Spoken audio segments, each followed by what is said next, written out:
কি রে পেন্তু, তুই কারে কিছু না কয়ে বিয়ে করে আসলি যে? কতবার বলবো মা, এতবার বিয়ে করলাম একটাও বউ তো থাকলো না। কিন্তু আমি আর যাচ্ছি না, অলরেডি আমার দুটো স্বামী চেঞ্জ হয়ে গিয়ে, এটা প্রথম স্বামীর, এটা দ্বিতীয় স্বামীর।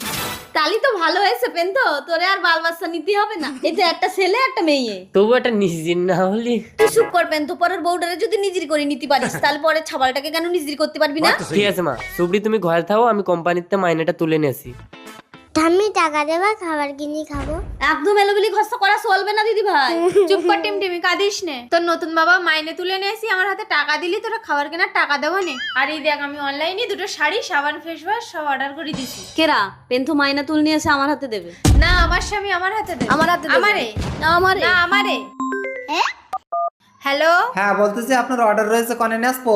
লোকেশনে নিয়ে আসেন। ওকে। এই তো ভাই সাই দাঁড়া, তোরা আমি 2 বছর ধরে খুঁজতে আছি, তুই আমার বউ মায়ের নিয়ে চলে আসিস। হ্যাঁ আমি আনছিলাম, আমার একটা সাবলও হয়েছিল।